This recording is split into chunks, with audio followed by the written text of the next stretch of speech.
Hello, hello, hello, and welcome to the Stride Report podcast. I am Ben Weissel, and joining me, as always, Garrett Zatlin. How's it going, man? Ben, they're gone. Thank goodness they're gone. And by that, I mean my friends.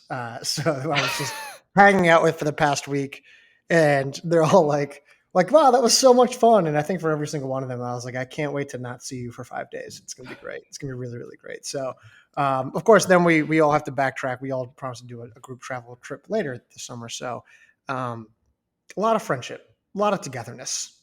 It's tough over here. It sounds like it was a perfect amount of time, or maybe a day Fun. too No, long, but it was a good. good amount of time. It was good. They behaved themselves during last week's podcast, so it was good. I enjoyed it. Although I feel like having to manage with all of them, they're like grown adults, and I'm like, you know what? I feel like this is probably the equivalent of like Ben having to like have a family and manage small children and teach them how to potty train. I mean, I don't know. These friends weren't too far off from that, so we'll see. Well, I mean, yeah, this is why I do the podcast at the office though now, because I can't if doing it in the apartment, which is what we used to do. I don't know how that happened, where it was like Yeah. just pray that someone doesn't run in or just start banging on pans or something. Well, I mean, those episodes usually went like pretty well. Like you weren't ever Yeah, really I know, it was interrupted. remarkable. It's honestly I don't know important. how. Yeah, I was like, you know what? Good parents. Nice. Love that. Shout out to Joan. Okay, let's chat about rankings today. We're going to further go into all of that. But before we do, things that we really liked people doing were the ratings and reviews. Awesome job. Shout out to everyone. +3 on Apple, +2 on Spotify. Very nice. Not sure what we did. I think we were even pretty nice when asking last time. So thank you. Thank you. It's awesome. I had a lot of traction on YouTube as well in terms of some new followers there. So if you're new to this, welcome. Also had a review just says nobody covers NCAA distance running better. Great work from these guys. So thank you. Very simple, very easy to do. Ben, rankings, XC, teams 16, 15, 14, 13, 12, 11, and 10. We're going to try and knock it all out within a reasonable time today, and I'll let you kick us off. Yep, we'll start at number 16 on the men's side, and that is the North Carolina Tar Heels. Off to a banner start here.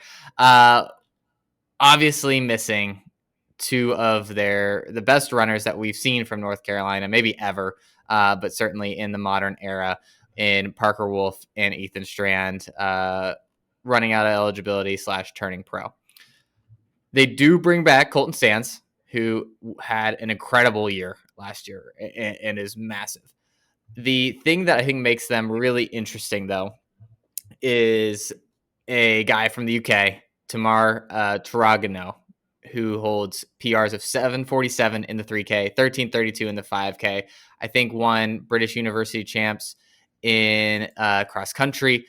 An absolute stud from everything that we've seen on paper. Right now, we haven't seen that translate yet to the U.S., but I do like the cross country accolades. I like the 7:47 in the 3K. Really jumps off the page when you're looking at our graphics that we have built out on Instagram for all these rankings. You don't see a lot of sub 750s showing up, at least so far in our rankings.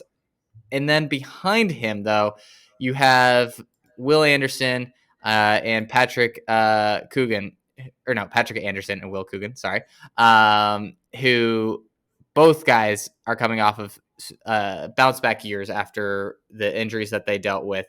And if they can come back and be solid contributors, then this feels like a lot more well-rounded lineup that could have a similar 1-2 punch, just at a lower level than they had last year. Yeah, Chasen Hunt being the other addition from the D3 level from Lynchburg. He was the NCAA D3 Outdoor 5K champion. Also set the NCAA D3 5K record of 13:41 this past spring, which I was surprised that was the record. I was like, I could have sworn someone that is surprising. Faster. Yeah, thought it would have been a little bit faster. But it's even the outright record, not just outdoor. So on paper and in theory, this team's complete through 5. But Garrett, why are you guys ranking them at 16? Well, we like Sands. Never been a cross country All-American. Was 52nd at the national meet last year. Clearly has made progress. 7:39 3K, 13:27 5K. He'll be probably an All-American, but something to consider. Tomer Tarragano, we really like him a lot. Have never seen him race in the NCAA. Chasen Hunt, D3 to D1 is pretty significant. 14th at NCAA D3 cross country championships. How does that translate to the D1 level? How much better will he get? Is he a top 80 guy, 90 guy, 100 guy in the D1 level? Coogan was 82nd at NCAA last fall, 13:44 5K, made a lot of progress, a little bit up and down throughout the last few years, obviously coming back from a very challenging car wreck that he was in with Patrick Anderson. Patrick Anderson comes back, he was 92nd at Nuttycombe, again, trying to look for greater consistency. I think the real question with this team is, I don't know if their top five is going to be the top five that we project on paper right now. I agree. I think someone's going to pop, but I don't know who. There's way too much young talent on this roster. The pedigree is extensive, but we've kind of been waiting the last few years for UNC youngsters to kind of pop, and not many of them have. Like, they have had some of the most elite recruiting classes in the country. Some have been better than others, and I'm still waiting on a handful of these guys to like truly pop. Yeah, and they bring in another elite recruiting class this fall as well. I mean, you got Tommy Latham, 4th at NXN. You have Robert Majura, 10th at NXN. You got multiple state champions, guys who have run sub 9. You got Joe Barrett, who's run 8:43 coming in the 32. Like, you have a ton of talent, and I agree. I think what probably this season will come down to is how much you get from these newcomers, right? So obviously Hunt and Tarragano are the main two guys that you need at least one of them to live up to expectations, right? And then you really need to get, I think, one guy from this recruiting class, right? If you can get one of Tarragano and Hunt to really pop, and then you can, and my bet is obviously on Tarragano there, and then you can get one of these domestic recruits to come in and be a quality top 5 scorer, then I think you feel really good about this team being like a top 15 team in the country. And it's just, there's so many, and we've said this for a couple teams, but it really feels like for this team, you're going to put together a top 5 that was either not on the team or wasn't even close to contributing to this team a year ago. Yeah, a lot of talent, a lot of upside on the squad. I really like Sands. I like the idea of Tarragano. I like the idea of Hunt. I think Coogan's like an underrated 4th. On paper, like, there's a lot of really good talent. What is their ceiling? Because I'll be curious to see if you can match what I say. Oh, that's interesting. I think, I mean, yeah, if Tarragano pops off and Sands is an All-American, you could potentially have like 2 top 50 guys. And then you could end up having some like 100-ish level guys in the back end. So, I mean, I think you could, this is a team that could sneak into the top 10, really. I think 10th probably is where I have them. Because if all goes well, I think that's a pretty realistic structure for them to be able to execute on. I would even go as far as to say like 8th or 9th. I think that's probably their ceiling. I mean, like, if Sands is as good as, like, if Sands, Tarragano, Hunt, if Coogan and Anderson show at the back end, if the youngsters pop, dangerous team. That's actually, like, in a way more complete than they were last year. I know they lose Strand, I know they lose Wolf, but yeah, maybe I can see the upside. I would say this is probably the team in our rankings that, oh man, who has more upside, them or Eastern Kentucky? Oh, I think Eastern Kentucky. Oh man, you really? I just think from the amount of guys that could be All-Americans in that lineup, or at least fringe All-Americans, I think far exceeds what you're getting from North Carolina. And I agree. I like North Carolina. Like, I just think you have even more question marks without quite the potential upside. You seem to like your arch rival more. I'm just saying this. Okay. I don't like saying it. Let's be honest here, but like I got to go where the truth leads me. You know. All right, we're moving off of UNC. We're going to Utah women at 16 on that side. Aaron Vringer, coming off of a breakout year, she was 6th at Nuttycombe last fall, 68th at NCAA XC, a result that, frankly, I thought she could have been a top 40 All-American. Anna Peters returned. She was an All-American in 2023, just missed out by 4 spots, I want to say, in 2024. And then they got a bunch of different names that they're going to kind of piece together. It's Katarzyna Nowakowska. Nailed it. 1555K, Polish U23 5K champion. Lindsay Peters, she was 1605 for 5K. She was the one who was 20th at the Nuttycombe Invite back in 2022. They bring in a German standout youngster, Emily Jundiger. Sure, nailed it. 1610 5K, U20 Euro cross country qualifier. Rebecca O'Keefe from Tennessee. She was a 424 1500 meter runner, 162nd at the NCAA XC Championships. And then Marika Couture, who was 20th at Bill Dellinger. She will be returning as well. That's the projected top 7. Thoughts on this team? Yeah, Utah was one of the more confounding teams, I think, last year. Obviously had a really, really good Nuttycombe performance last year that we were like, whoa, all right, this is a potential top 10 team. Ultimately finished 19th at NCAA's. They do lose Michaela Caesar and Morgan Jensen, which are impactful losses. They were some of the top runners for Utah throughout the year. I do just trust this staff to be able to put together a competent top 5. I think in the article, someone, I don't know if it was you or someone else who wrote, they've never really relied on star power. They've just relied on like putting together enough people just packed close enough together that it doesn't even matter really if they have a low stick or not. It's great if they do, but their upside has never really come from that. And I feel like this lineup is really built that a similar type of way. You obviously have Vringer, who should be a low stick. You have some potential for maybe a Peters to Anna Peters to reclaim her 2023 form, and then you maybe have a potent duo. But even if they don't, I feel like you have enough names here. You have enough talent. You have a coaching staff that knows what they're doing, that like their floor, I feel like is probably that like 19th, 20th place finish, which is pretty remarkable considering the names that I just said they're going to be missing out on. I don't think they have a ton of upside. If Peters and Vringer are all Americans, then I get it is similar to kind of what we were just talking about with North Carolina. They have some potential of maybe inching towards that top 10, but I don't think they have quite as high of a ceiling as what we were just talking about with North Carolina, because I just don't feel as confident in this back end being able to have the upside that maybe some of these other athletes that we've talked about could. Yeah, I think Rachel, who was the one who wrote the article, I adjusted a few areas, but she was the one who I think kind of set the tone right in saying and I don't know if she has said this explicitly, but the grand theme of it is this is a good team. It's a solid team. It's not a great team. They're not perfect, but they got pieces. And it's not going to be the flashiest team, but it's never really been the flashiest team. And it's a team that like, if you're not careful, they can get you. They will be a problem if you're not willing to be at 100% and race at 100%.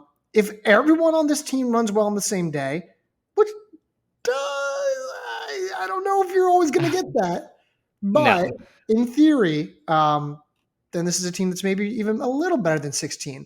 I think it was a very fair ranking. I think you can piece together. It's very easy to be like, I need you, and you. Okay, that's a complete top 7. Give me your best that day. And I think that kind of equates to the 16 that we have. I think they either, what's more important for this team? More firepower behind Vringer and depending on the day, Peters, or shoring up the back end more? I think shoring up the back end. Just because if we're talking about, hey, expectations here are like a top 15 place finish, I think that's more important to just, again, solidify that floor. I think they could have a higher ceiling if you have maybe, again, a secondary low stick, but I still don't think that really matters all that much if they don't shore up the back end. I think I'm with you. I don't dislike this back end. Like, I think there's actually some pieces. I think they can kind of get by with this group, but kind of reminds me a little bit of it's like Wisconsin with a little more edge. Yeah, I think that's a good call. Like where you trust them to figure out. We don't know exactly the names, but you trust them to figure out that they're going to have a quality 4th and 5th score. You just don't know who exactly. Exactly. Okay, let's move on to a team where a little different. And it's a team that I fought for. I believed in them so staunchly last year. It didn't quite work out, but this year might be a little bit different. It's Butler. The Butler men coming in at TSR number 15. I will say the TSR writers were higher on Butler than I was. And after further review, I see division. Will Zagarsky, top half low stick, is awesome. Jesse Hamlin has run 744 3K, 1327 5K. Austin Gabay, 68th at NCAA XC last year. Matthew Forrester, 1335K, 80th at NCAA XC. They bring in Eli Fullerton, 10-time NAIA All-American across all 3 seasons. David Slapik, 756, 1355. And then Seth Mahoney is our last of our projected top 7 here. U18 Aussie XC champion. On paper, better than 15. Last year was bad. They had a bunch of hiccups, salvaged a fine, okay, decent-ish result at Nationals. I don't even know what it was. They need to be healthy. Forrester, not healthy last year. Hamlin has just, I don't know how often he ever has been healthy for a full year. Yeah. It's been very frustrating. They need guys to be healthy. They need guys to deliver on their full potential. I think Slapik has got to deliver. I think this is a big year for him. I think we've kind of like seen the pedigree with him, and we're like, hey, this could be the guy who pushes things. Now we need to see it. If this team runs their best on the same day, they're like 8th or 9th. But last year was a little like, ooh, what happened there? So yeah. Yeah, they were 20th at NCAA's last year, and I mean, you look at, I mean, just the guys that ran at NCAA's that are projected in their top 5 that ran well last year, right? Zagarsky 17th, Gabay 68th, and Forrester 80th. Like that is like a perfect framework from which to work with. You got 3 guys that, hey, if they can just replicate something similar to that, that's a very solid top 3, which again I think gives them a pretty solid floor. Relying on Hamlin, that's like, he's the piece that is the scary one, right? Yep. Like you look at it on paper and you're like, oh man, like he slots in really nicely as like a number 2 guy between Zagarsky and Gabay, like someone who could be a 40th, 50th place finisher. But just to trust his ability to stay healthy throughout an entire season and peak at the right time, that is scary. But he's their X factor, right? If we're talking about this team with the potential of finishing 8th, I think maybe even highest 7th. I think this lineup does. If he's at his best, that's how they get there. And if he's not, the issue of like who's that 5th scorer becomes a lot more pronounced, because now it's maybe who's your 4th and 5th scorer. And so they really, really need him. Again, they don't necessarily need him to be like a fringe All-American. If he can either just be like around Gabay and Forrester, I think that would be such a win for them. And then it doesn't really matter who that 5th scorer is to an extent, right? They can piece together someone who can finish 170th, right? But I just, it's probably reductive to say, but I feel like this whole season really comes down to Hamlin, unless someone just comes out and exceeds our expectations in a huge way. Who is more important? Is it Hamlin or is it whoever ends up being the team's 5th scorer? Oh, Hamlin, no doubt. Like I just don't think, like, again, if Hamlin's not good, whoever that 5th scorer is now the 4th scorer, and like it's just, and then you still have the same problem at the 5th spot, right? I just think, and no one else has the upside that he does, right? I think he's the skeleton key to this entire lineup. Is this the best top 4 that we have ranked on the men's side up to TSR number 15? For perspective, I'll quickly go back and give you a check-in. Men was UNC was 16. We had Colorado 17, EKU 18, Washington 19. We had, who was 20? CBU 20, Arkansas 21, Princeton 22, Tulane 23. I think so. I mean, pretty definitively, at least on paper. I think that's the mix of upside and just like proven production, I think is better than anybody else. I think Eastern Kentucky is the only one that could challenge them for upside. And then as far as like production, I don't think anybody's even really coming close. Well, that's why they're ranked ahead of all of them. So, yes, I agree. All right, we're moving on. Going to Penn State on the number 15 side. Women, Florence Caron returns. Haley Kitching returns. Caron 19th at NCAA XC. Kitching 90th at NCAA XC. They lose Ulam and they lose Toti. Two pretty crucial scorers, two very crucial scorers. I think Penn State benefits a little bit from just other teams faltering and them kind of being able to piece things together in theory. Like Claire Daniels, Claire Zuby, Lila Gordon, Ada Rand, Allison Daughtery, and maybe one other name. I don't really know how they're going to piece it together. I don't know like what the lineup order is going to look like. I like Heron. I like a full version of Kitching. I don't know if I see the vision, but I think I still just trust Penn State relative more than the other teams that we've ranked. I don't know if I actually do trust them that much more, to be honest with you. I think I trust Utah more. I might trust Utah more. Now, what? I said I might trust Utah more. Yeah. Yeah. So I don't love this spot for Penn State again because of the losses. And again, I feel you feel good about their top two, but I don't think you feel great about anybody after that, right? Now they have talent, they have potential, no doubt.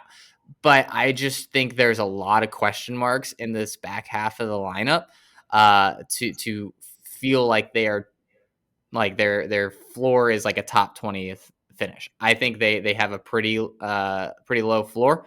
I think they should qualify for nationals and all of that. But I just don't. I could see a world where they're more like a 25th place team rather than a 15th place team, just because again, if you're relying on Daniels as your third scorer, 153rd at nationals last year. I mean, she ran 16:18, which is again solid, but I would feel so much better if she was like their fourth or fifth like projected score than if she's going to slot in at number 3. Now they have youngsters that can come in and possibly push her for that third row, right? I think I like Claire Zuby a lot. 4:15 in the 15, 9:15 in the 3K, comes in with decent pedigree. I don't see a ton of options, and from the options they have, they really need someone to pop. Yeah, you've kind of convinced me. Maybe I don't like this team as much as I thought. Well, yeah, just be honest. I mean, it's Caron's good, Kitching's good. They'll find a third. A lot of uncertainty after that. I think they're gonna. I don't know who the third's gonna be. They have the talent. They can put together a complete team. I think it's kind of tricky. It's like, well, look at like their Big Ten counterparts, right? Like look at Minnesota. Well, they lose two crucial middle lineup scorers, two women who are maybe debatably better than the two women who Penn State lost. But then you could also argue, well, their reinforcements are arguably better. And then same thing with Wisconsin. Like Wisconsin's lost a handful, a slew. They lost like Cunningham and they lost, Shea Ruley or, all these women. Yep. But then like you can argue, hey, their reinforcements are debatably better. So it's like, yeah, some teams may have lost more, but I think we may have gone just like, well, this team's losses weren't as severe, but that doesn't mean that their reinforcements are quite as good as those who do return. So, still a good team. Like, still think they're going to be top 20. But yeah, maybe 15 was a little generous. Yeah. Hey, I mean, you never know. This is a program that's been on the up, right, over the last couple of years, and if they can continue that momentum and just to stay kind of where they finished last year, which I think was 15th last year, Yep. as well, then hey, they could absolutely surprise us. But let's move on to the number 14 team on the men's side, and that is the Northern Arizona Lumberjacks in their first year, going into their first year without Coach Mike Smith. Coach Cornfield's got his work cut out for him a little bit to keep this at a podium level squad, right? And this is why we have them at 14. Now they bring back some very good names. Colin Solomon, right at the top, who had a weird year last year. Weird. It just seemed like he flattened out a little bit. There wasn't really any improvement. It seemed like he regressed a little bit in some areas. Showed some flashes at USA's that looked good, I think in the 800. So I mean that was good to see, but they really need more out of him, right? 67th at NCAA's last year was good, but they need him to be a lot more. They have some really interesting guys behind him. Justin Keys, Cale Groton, who I think we've both been high on over the last couple of years as a potential like top 50, top 60 guy if he puts it all together. And then you just have a host of very talented guys who have great PRs, and you have good recruiting classes over the last couple of years with high pedigree names, but you don't have a lot of proven scorers in this lineup, and that's where the uncertainty lies. I still would have liked him at 11. I think this is kind of insulting. At 14, I think 11 was fine. They just scare me. I think like there's very few teams in the NCAA where it's like you just need to kind of blindly trust them, and I think this is one of those teams. Yeah, I think 14 was a little insulting. But like on paper, it's not like when you look at the teams that were ranked at 13 and 12 and 11, and like they're better on paper. They are better, and that's what makes this so frustrating. Like Justin Keys is projected right now to be this team's second guy. How do we feel about that? Like, not great. I like Justin Keys. I don't know if I like him that much. I like Cale Groton-Huis. He hasn't been super available. Ford Washburn is, had a really great breakout year, but how does that translate? Never seen Derebe Ayile from Israel, their new guy, 13:37 5K. How does that look? Manny Perez, what does he do? Aiden Puffer, like, where is the breakout name coming? Even if a breakout name does happen, can they still piece something together? And I think they can, but how effective is it? I still would have liked them at 11, but I get it. Yeah, you got Aaron Solomon, who's out there, who we haven't really seen, but obviously has that. Yeah, exactly, and that's the hard part is you do have a lot of guys who are sub 14-minute like 5K guys, a lot of sub 29-minute 10K guys, but again, it just feels like, to your point, how like what's the best end outcome for a lot of these guys? Is it like a 90th place finish? And it's like, all right, well then where are you getting your firepower and your oomph in your lineup, and like in the middle of your lineup at 2, 3, 4? Like it seems like, again, maybe Groton-Huis like steps up, maybe Keys steps up, and they're more fringe All-Americans, and then again this feels like this lineup has a little bit more potency, but you just don't really see that upside from many guys beyond them, and even them you're kind of squinting to get there with like fringe All-American upside. So I think this is going to be an extremely competent team. Like, again, I would be surprised if they were like worse than like 16th. I just don't see a lot of upside here, like to break into the top 10. There has to be a lot of things like if then and if that go right for them to be in the top 10 in my mind. Just because I don't see a lot of guys that can push to be like real like top 60, top 50 caliber names. I don't know if I agree with that. I think there's a little bit more upside. I think there's 3 guys who can. I just don't know if there's. I don't know the likelihood of that. Of being what? Top, like let's say top 60 at NCAA's. I can envision a world of 4.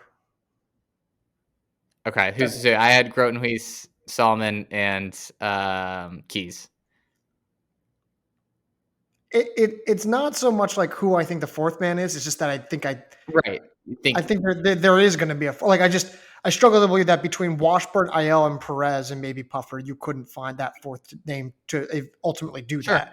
Now, granted, it's like, well, then if you're not even willing to say a name, then how can you be so sure? Like, which I get, I understand that, but I'm a sample size guy. I was an economics major, okay?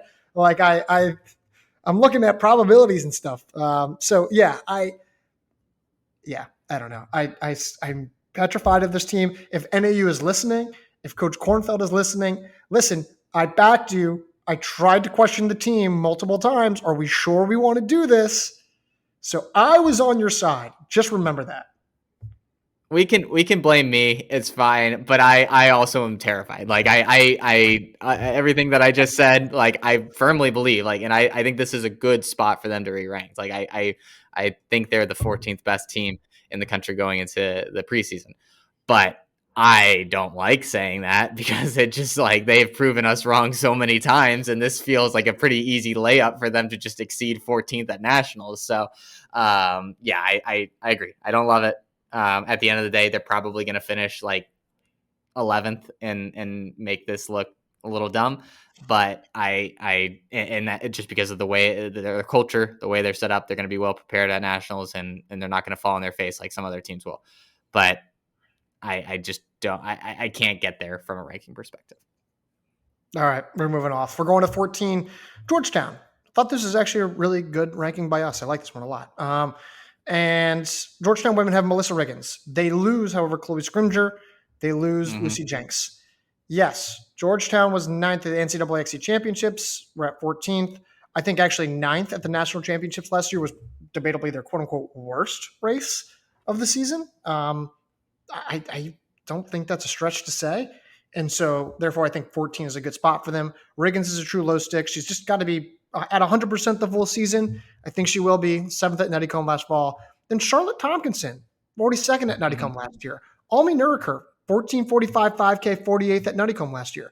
Barrett Justima, 10:07 in the steeple earlier this summer, 44th at Nuttycombe. Charlotte Bell, high school star in the mile, 4:35 miler. Lily Bogdan, right, steeplechase star at the prep level. Emily Zawatsky coming in from Colorado. A lot of young pieces. I think this team still has great depth. They're still thorough through 4. They've got nice balance. They got upside. They got experience. They got youngsters. I refuse to give up on Georgetown. I still like Georgetown quite a bit. So I don't know for whatever reason, but I just like Georgetown. No, I like them as well. I think obviously this team was so centered around like the Scrimger, Jenks, like Riggins trio last year, and losing 2/3 of that is significant. So again, the upside isn't quite there, but I do think that they proved, hey, we can put together a group of 3 in a very solid pack, and they're going to just insulate us from like the worst case scenarios, right? If Tompkinson, Nuriker, and Justima can just run all kind of together like they did at Nuttycombe when they were 42nd, 44th, and 48th. Like if they can just slide that up like 10 spots and they can all pack up, then you feel really good about this lineup where it's like you can have Riggins, who should be an All-American, and then you can have like 3 women in the top 100, right? And then that 5th score, I'm not that worried about. You have too much talent. You've had too many good recruiting classes that you're going to have someone who's competent. They don't have to be in that pack, but they just have to be okay. And I would be stunned if they don't have someone break out to at least be that. So yeah, I think a lot relies on that trio kind of elevating and sticking together, which is I think the biggest question mark you probably have about this lineup. But as long as they do that, then I think this team is really well set up. Who's their 5th scorer this fall? Oh, give me Lily Bogdan. Yeah, that's what I'm thinking I'm going for. Yeah, I like the steeplechase translating to potentially just again competence on the grass. Yeah, New Balance and Nike 2,000 meter steeplechase champion. Yeah, coming out of high school, which is pretty impressive. 9:27 3K. That if that's your 5th runner, I think we have Charlotte Bell tracked as their 5th runner right now, but like either here nor there. I mean, this is a good team. I like this team. I know they're. I think we've kind of gotten burned in a few small instances of like how good we think Georgetown is. Like I think one year we're like this is a top 10 team, and then they struggled at nationals and got 19th or something like that. I think one year we were like last year we were like, hey, this can be a podium squad, and they fell to 9th. Generally speaking, this team is better leading up to the national meet than at the national meet, but they're still plenty good. Like this team a lot. Good spot for them. absolutely. Let's move on to the number 13 team in our men's rankings, and that is the Syracuse Orange. They bring back Sam Lawler, who's 2-time NCAA All-American, as their low stick. They also have Asaf Harari, who was 71st at NCAAs, and Benny Anderson, who was 91st at NCAAs. And again, this is another team that just has a lot of guys with pretty solid track times that you expect to be able to take another leap forward in cross country. And again, you have to admire a lot about what Syracuse has done as a program where they've kind of remade this group over the last year or two. And I really like their potential of exceeding this ranking going into this year.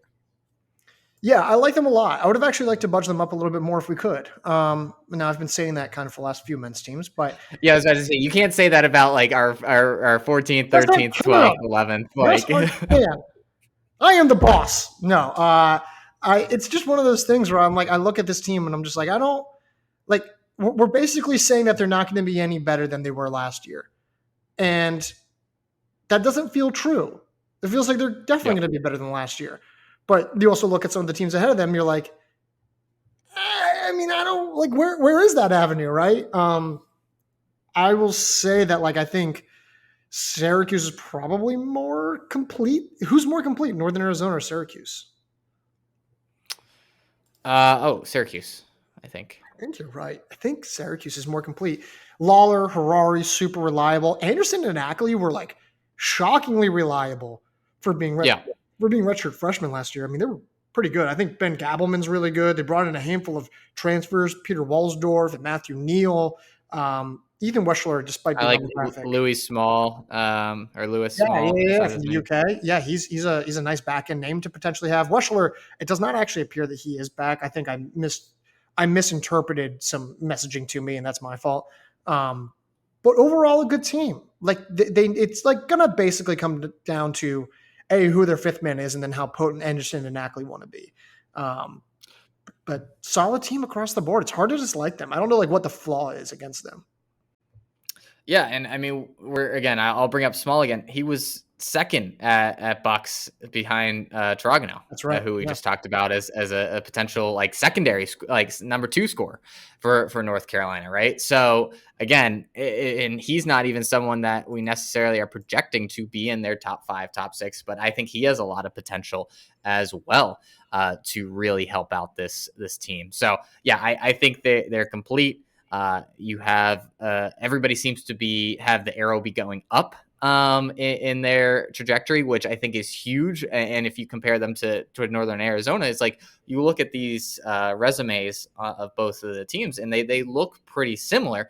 But then you look at when all these accomplishments were done, and it's like, oh, Syracuse is on their way up. They've been hitting their peak over the last like 12 months, whereas you can't necessarily say that about all of the Northern Arizona guys. And I really like how complete it is, the multitude of options that you have on the back end, and then you have someone that you can like put in Penn as an All-American, which is just such a luxury for a team with this much depth. I would agree. Who's the most important runner on this team before we move on?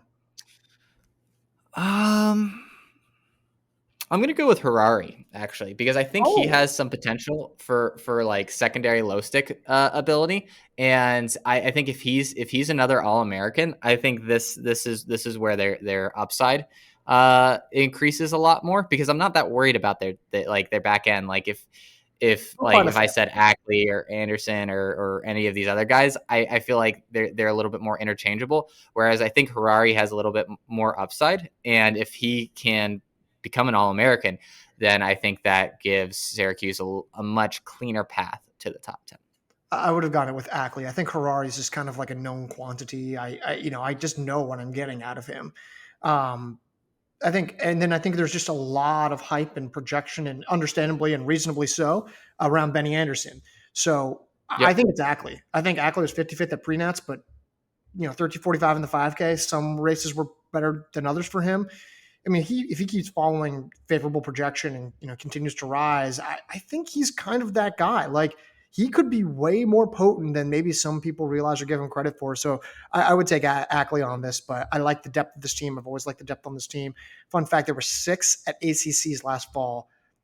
That was the only time other than the pandemic year where Syracuse had not finished inside the top 2 at the ACC championships. Crazy. Yeah. They've been as consistent as it gets when it comes to the ACC championships, which is even more challenging, right? Now, when you throw Stanford and some of those old Pac-12 teams in. But yeah, I think we're both fairly high on the Syracuse Orange. Let's move on to another Orange team, not Syracuse, but the Oklahoma State Cowgirls, who are our number 13 team in our women's rankings. So not the best year last year, 27th place finish. Obviously did not have Bila Jepkuri at all last year.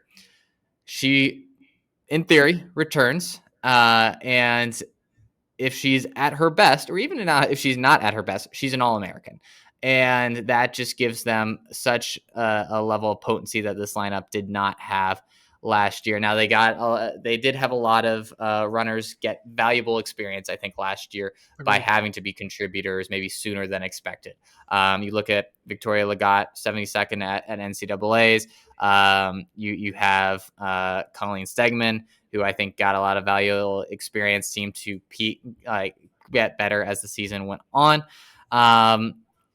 I don't love this lineup. I didn't mention Iska Chalangat, who 15:31 on the 5K. I think a lot of this relies on Jep Curry at least being an All-American, which, again, if she's running, you would expect. But I don't love the options at the back end here. I think there is some upside with this top three being very, very, very good. And they're going to kind of need to be, I think, to justify like this ranking at number 13. This team was 27th at the national meet last fall, but that was also like a substantial step backwards from where they actually were. Right. They were actually closer to like being like the 17th, 18th best team in the country. And then they just struggled and had a bad day. You bring in Bila Chipkuri. You have Victoria Legat, Iska Chalangat. That's a pretty good top three. Like Chalangat was 15:31 in the 5K, outdoor national qualifier in the 5K this past spring. Like she'll probably be good. And does it hurt that Morrow's gone? Yes. But Gentry Turner, 16:06 in the 5K. Colleen Stegman, 91st at pre-nats. Multiple women who other return, like Janine Mahi or Cameron McConnell, top 16, each of them at Cowboy Jamboree. The back end needs to be way more consistent. It needs to just be flat out better. So I'm with you in terms of like the back end concerns there, but I just think it's not a matter of like, do they have the back end and the depth to like create more stability? I do think they actually have the pieces. I do like Stegman, Turner, Mahi, and McConnell, but they just need to replicate their best performances on a more consistent basis. If you do that, this team's really good. I think the not being able to retain Josephine Mora sucks. Yeah. Oh my gosh, does that suck? Because that would have solved, just her alone would have solved so many problems. Agreed. I still like this team. I actually thought this was a very fair ranking. We like no one outside of Stillwater knows what to expect out of Bila Chipkuri. So we're shrugging our shoulders. We're going to say, you know what? We think she's going to race. We don't know how impactful she's going to be. We'll meet you in the middle. She's probably going to be maybe an All-American at the back end, just to make the ease of this conversation a little bit better. So I like this team. I actually thought it was a good spot for them. Yeah. I mean, I'm okay with it, especially when you compare it to kind of the teams around them. But yeah, there certainly are question marks. And I think your point about Mara is spot on. So I won't reiterate it any further. Let's move on to our number 12 team on the men's side, making a big jump in our rankings from year over year, and that is the Washington State Cougars, who brought in a lot of firepower this year via the transfer portal, namely Solomon Kipchoge, Evans Karui returns, and then you have Josephat Melli, Rogers Chalal, Vincent Koech. They have completely not completely, but almost completely remade this lineup in a lot of ways, and they look extremely potent. And again, Kipchoge, it should not be underestimated. Like, he is a top 5 in a caliber name. Karui was amazing throughout the entirety of last year. They could potentially have the best 1-2 punch in the country.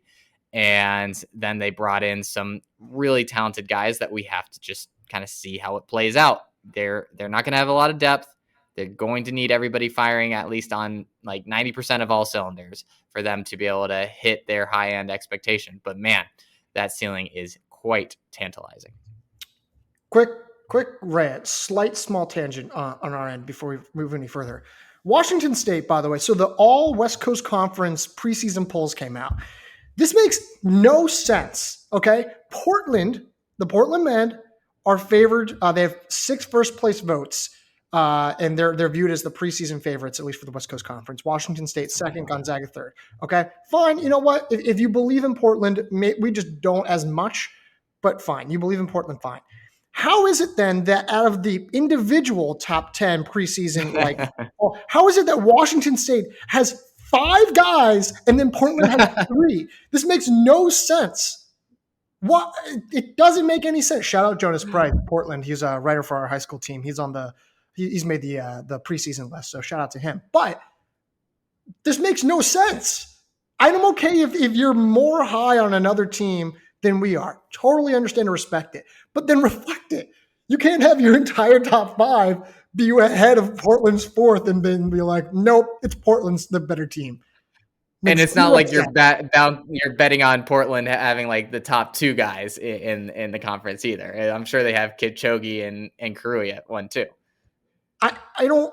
It makes 0 sense to me. So, anyways, shout out to that. I guess weird. Shout out to Jonas though. By the way, I also think Portland's could still be good. They could still make the national meet. All right, but they've kind of just burned us a little too often. So, FYI. Washington State, completely new team. Tons and tons and tons of firepower, quite easily the most firepower of any team that we've highlighted so far. It's not close, actually. No depth, 0 depth. One guy has a bad day, you go down. Unless Cade Brownell, and I misspelled the name of the graphic, it's Brownell, not Brownwell. But unless he's like really good, this team has 0 margin for error. You cannot have a bad day at all. The difference between this team, though, in Oklahoma is that we know that they have a complete top 5. We just think their men, like their top men, are just more proven. Kipchoge's more proven. Karui's more proven. Melly, you could argue, more proven. So it's really good. If everyone on this team hits, yeah, like crazy dangerous team. They have no depth, though. Yeah, this is just more proven like top end upside than like an Oklahoma, right? Like you feel a lot better about Kipchoge and Karui, and yeah, I mean Chalal and Melly should Melly should enter. If you feel a little bit better about, I think he was in our TSR top 50 individually, but like Chalal, you're really banking on that 1347 at altitude, which I think converts below 1320. So like you really are banking on him providing a really, really top end caliber 4th scoring option. Because yeah, after that it is, Vincent Koech was 18th at Big 12, so you should be solid. And I think that 5th spot, you could have a little bit more interchangeability. But they really need that top 4 to be very, very good.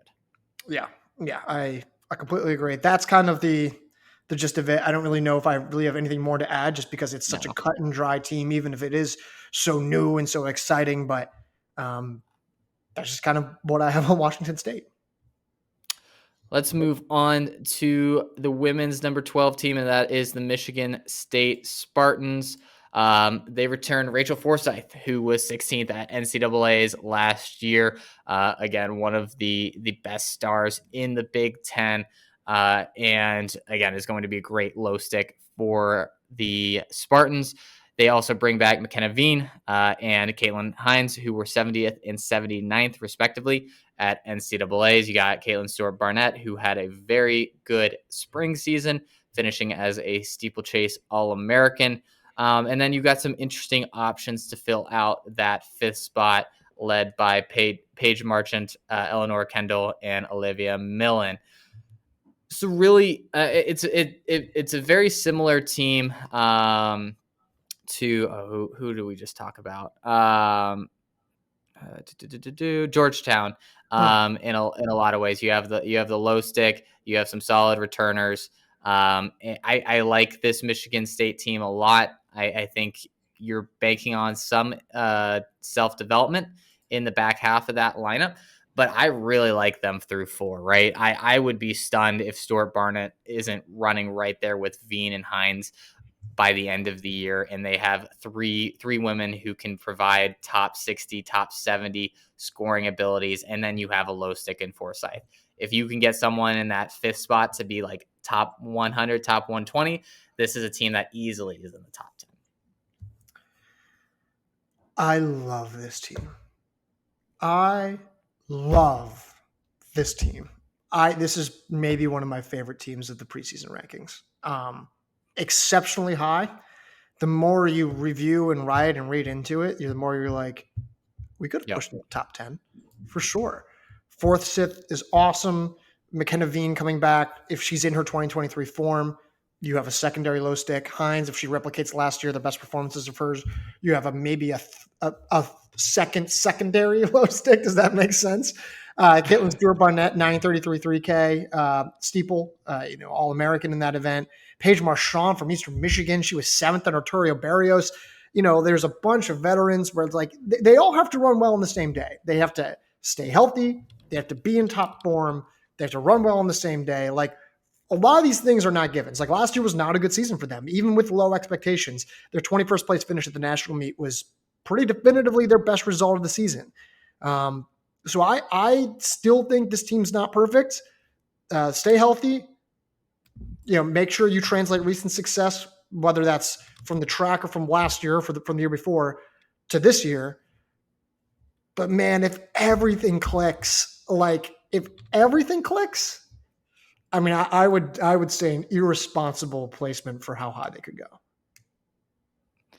Yeah, I think there's a world where the podium is not that far out of reach.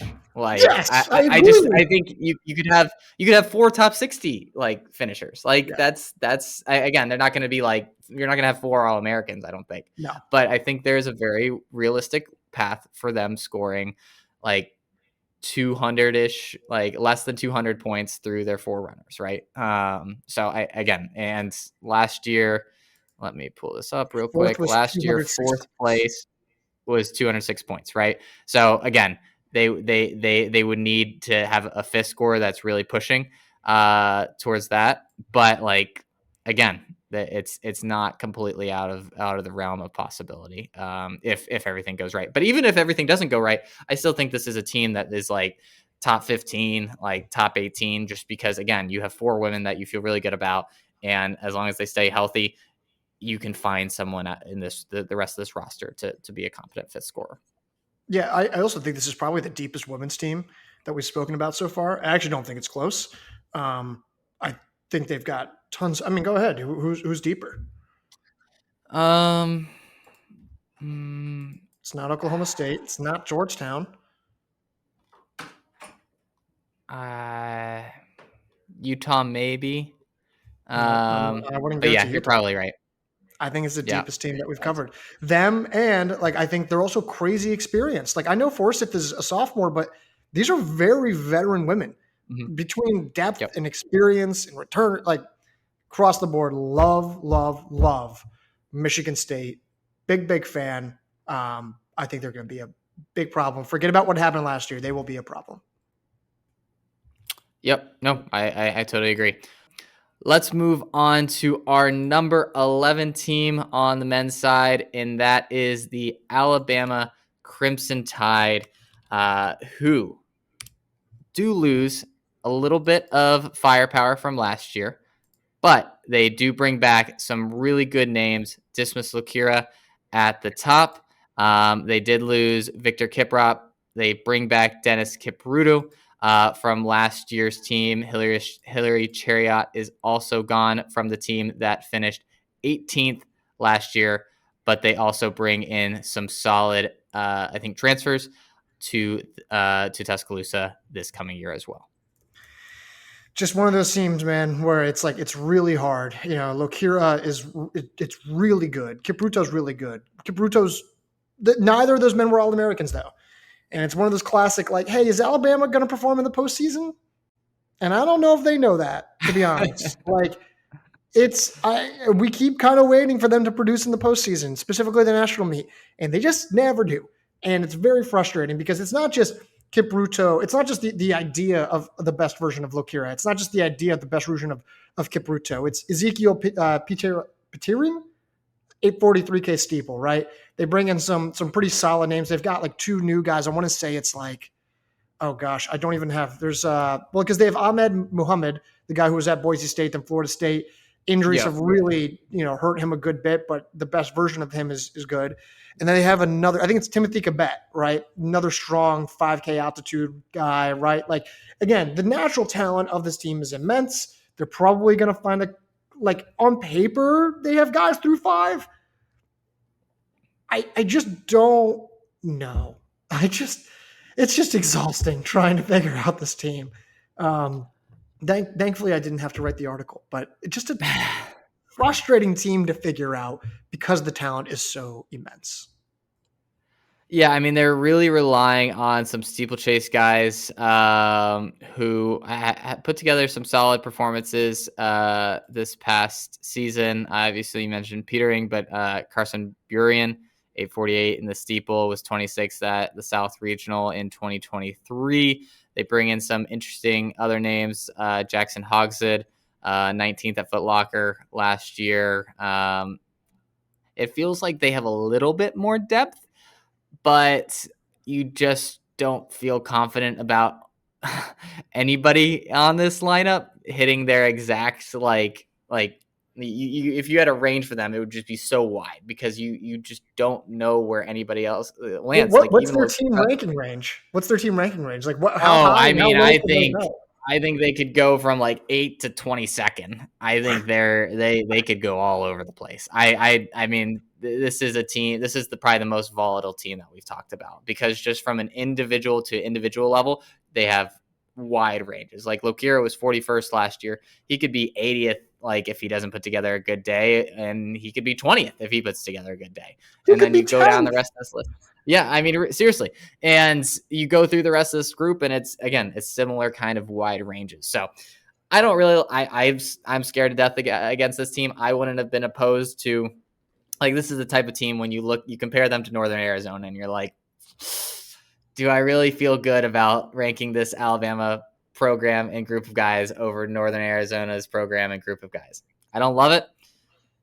This would be the one team that we've talked about so far that I would maybe put NAU above. But yeah, I just don't know what to expect from this group. Yeah, it's a weird team because they're like on paper deeper. By the way, Timothy Cabet, I messed up his times. 14:08 5K, I think, at altitude, 28:41 10K, and 61:32 in the half marathon. So a little bit more specific there. But yeah, Alabama, probably more talented than NAU. Probably on paper, they're complete through 5-ish on paper. I don't trust them to be consistent. I struggled with them in the postseason. International names have struggled like in their first few times. Frustrating team because they are so talented. So we'll see. We'll see what happens. Let's move on to number 11 on the women's side, and that is the Notre Dame Fighting Irish, who lose their top scorer from last year's nationals team, and Aaron Strzelecki. They do return Sienna Chisholm, who, again, I will be eternally optimistic about. And then they bring back a lot of really young athletes who were promising at times. I think chief among that is Mary Bonner Dalton, who was 82nd at NCAA's last year. But you also bring back Sophie Novak, Gretchen Farley, Ariana Olsen, and Isabella Allori. Like this, there's just a lot of names in here that could jump in a big way. I mean, you go through everyone on that list. I think Chisholm could take a big step forward, even though she's going into, I think, her final year of eligibility. Like, there's just a lot of potential for this team to improve. And then they got a lot of really good freshmen coming in as well. Again, this team probably doesn't have the upside in my mind as some of these other teams that we've talked about, even though I do think they can improve a lot. I just don't know if they have the firepower up front to go head to toe, go toe to toe with a lot of these teams in this range. But I love their depth. I think they got so many quality individuals that I would just be surprised if, again, this is a very high floor team in my mind. It's a really tricky team to gauge. They also lose Covert, I think, which we should mention. I think, yeah, so, you're right. Yep. I don't think she was great at the national meet, but no, she was 214th. Yeah, I was going to say. weird, just frustrating team. Like historically, really good. Like this might actually be on the lower Yep. end of where they traditionally should be. Chisholm's really good. What version of her do you get? Sophie Novak, we like her talent. Does it translate to the grass? Yet to truly see it. A lot of like really good second year or like second year red shirts that like had the Hmm. potential to be better. The youngsters were like the core. They were like, I don't want to say like the core, Yep. but like they were the kind of the backbone that propped this team up. And then we were like, wow, this team's so good. This team's so good. And then they get to the national meet and it's like, yes, that's why. Um, Youth. that won't happen this year, but they also don't have as much firepower or experience. Yep. It's a really fine line of like pure talent, a lot of youngsters. Youngsters should be better, should be more reliable. In theory, that gives them more upside, but does it translate? Do you see the mental gymnastics that I'm doing trying to like figure out like if this team is like good or really good? Um, I, Someone's gonna pop. I don't know who it is. What a weird team. Not a bad Yeah, team. I mean, I was contradicting myself a little bit when in the beginning when I was saying like, hey, I think every single person in this lineup can dramatically improve, but I also don't think they have that much upside Yeah. because I just like it's you're caught in two minds, right? Where it's like, of course, there is so much potential here, but I just don't see the potential going to like a lot of like leading to a lot of like all Americans, right? And I think that's where the upside is a little limited. But I mean, again, a lot of talented women, very good pedigree across this lineup. Like you said, they got a lot of really good experience last year that should serve them very, very well when it comes around to November of 2025. I would agree. Don't dislike the team. Just like don't really know how to articulate and put into words my feelings um, about cross country. About cross country life, I'm working on that part too. I'm pretty good on that part, but like, but about this team and their structure. Um, Real existential, real quick. yes. I'm like, oh god, that was pretty deep. All right, let's bring this back. Let's go to the next team in our rankings on the 10 side. Now we are at Stanford, Stanford men. Another team that I'm like, very similar to Notre Dame women in the sense of like you lose a couple Yeah. veterans that are like pretty crucial. One of them being Cole Sprout, who like again didn't always know what you were gonna kind of get, but he was good last year, not the best, but good. And then Thomas Boyden, really good, like Emily Covert last year, really helpful, very potent. Struggled a lot on the national meet. Now he's at BYU. Um, great group of youngsters returning, tons of young talent. The young brothers kind of give you that version of like what we think Chisholm could be with Lex Young and maybe Leo Young. I like Bergeron, Right. DiDonato returns. They were challenging last year to gauge because they were 12th at nationals, but also probably better than that Yep. in regular in season. I think they were Yep. third at pre-nats. Yes. Let me pull that up I'm pretty sure they while were you third at talk. I'm pretty sure they were third at pre-nats, but regardless, losing the veterans that they do, relying a little bit more on some of the younger guys is going to be ultimately why we don't put them any higher than 10 for now. But I think a fair ranking, a decent ranking, and one that's like, hey, we kind of trust a lot of these younger guys because we saw them showcase a lot of promise. Does Nolan Topper return for them? Sure. I don't know, actually. I don't know if we heard back So from Stanford.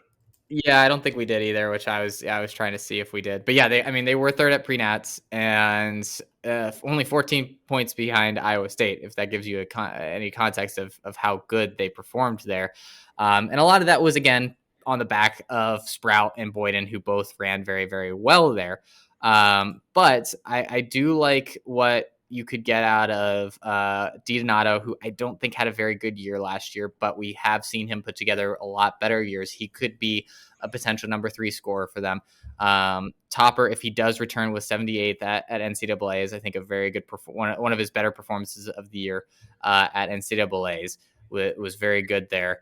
And then again, this is another team that's just stacked good recruiting classes over the years. You would expect someone to pop for that 4th or 5th spot. But again, I think this really depends on like the youngs, right? They're the guys that have the potential of being low sticks for this team. And if Lex Young can continue like his trajectory that he flashed at times throughout last year, then he certainly can be. And then Leo, if he can kind of start to get a little bit closer to his brother, then you feel a lot more. You feel that this lineup has a lot more dynamism to it. As it stands, it just feels like a good team, but lacking that greatness at the moment. They also add, and this was actually a very recent development in the last couple of weeks. They had Quinn White from Pomona Pitzer. He was ninth at NCAA D3XC. He was 11th, close. He was 11th at NCAA D3XC. More of a miler, 340 for 1,500 meters, multi-time All-American between the 15 and between the 3K. Very good name, 14:06 5K. He's probably a little bit better than what he's maybe shown in certain D3 races. He adds more depth. He adds more veteran experience. A guy who, like, hey, if he hits, great. If not, he's going to give you a fifth or sixth position that's filled, right? So the depth of this team, I think, is good. I think there's some upside. It's not very proven. You're still looking for the firepower, and I'm saying not even very proven for the young twins as well. Like, we like Lex a lot. He's still not he's not proven enough on the grass for us to be like All-American for sure, even if we do view him highly. So I think an appropriate ranking, good name, solid team. It's just waiting to see them deliver on the potential. Yep, absolutely. Let's move on to our final team that we will talk about today, and that is the Colorado women, who take our number 10 spot in our women's rankings. This is just such an interesting group. You have the potential of like most of their top 5 being like women that didn't contribute or are new to this program. Ashley Jones is a great transfer, as is Addison Dorenkamp. Dorenkamp 86 at NCAA's last year. Ashley Jones was nearly an All-American 2 seasons ago in cross country. Still have Natalie Cook, who again has all the potential in the world if she can stay healthy. And I mean, she can be a top 10 name in the country at her best, but you just you can't really depend on that. Top returners, you got Abby Nechinecki.